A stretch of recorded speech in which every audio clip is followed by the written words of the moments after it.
welcome back to another Martin's Home and Garden Houseplant of the Week. This week we're talking about the Aspidistra elater, also called the cast iron plant.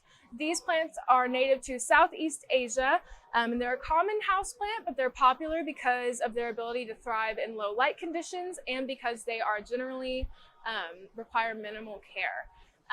This particular variety sometimes gets called either the Milky Way cast iron plant or the spectacular cast iron plant. They feature kind of a star-like shaped spots all over the leaves, giving them that Milky Way cosmic kind of look. They can actually be grown outdoors, but we are going to be talking about them as indoor plants, house plants today, and we're going to show you how to care for them.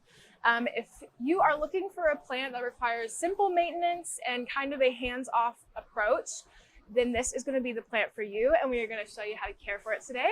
So let's jump right into it. Let's talk about the lighting requirements for this plant.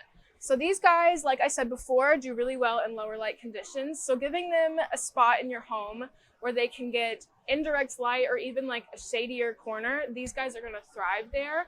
But avoid direct sun at all costs. As you can see with some of our plants, they have gotten a little bit too much sun and it's caused some burn spots on the leaves. So if you notice browning spots on the leaves or even entire leaves turning brown, that probably means that your plant is getting too much direct sun. So you're going to want to bring it back a couple feet from the window or move it to a shadier spot in your home that gets a little bit less light.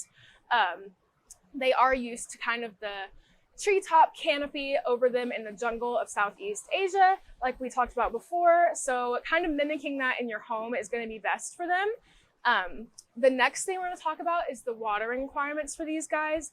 These plants, even though they're minimal care, like to stay kind of evenly moist in the soil. Not soggy though. If the soil stays overly wet for too long, that can cause root rot, even though they do like to be moist.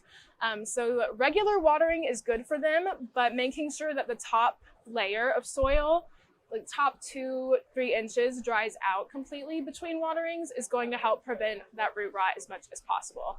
A good rule of thumb, if you don't know how much 2 inches down into the soil looks like, you can stick your finger into the soil up to like your middle knuckle or even your whole finger. Make sure it feels like there's no moisture and like it is dried out before you water it again. That is the best way to prevent root rot for sure. Next thing we'll talk about is humidity. And if you are not a fan of having to provide a ton of humidity in your home, then this is another perk of this plant for you. Low light and low humidity. These plants are fine in low humidity environments. Just the regular AC of your home is fine.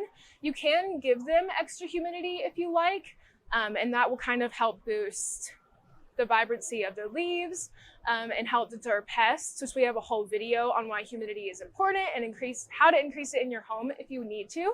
And that will be linked right above me here. But these plants certainly it's not a necessity for them to have an excess amount of humidity. So they will do just fine in your regular AC'd home environment. Next thing we'll talk about is soil for these plants. These do really well with kind of any general indoor soil mix. This one right here that I have in front of me is a really good option. This is the Espomo Organic Potting Mix.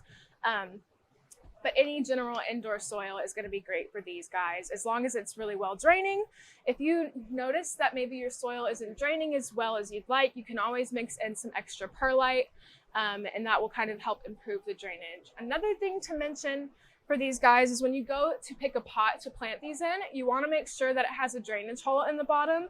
That way the water has an escape. Like we said, we don't want our soil to stay overly moist, so giving the water an escape definitely helps to prevent overly wet soil and any kind of root rot issues that could become a problem. But that is all that we have for you guys today. Thank you guys for watching, and we will see you guys next week. Bye!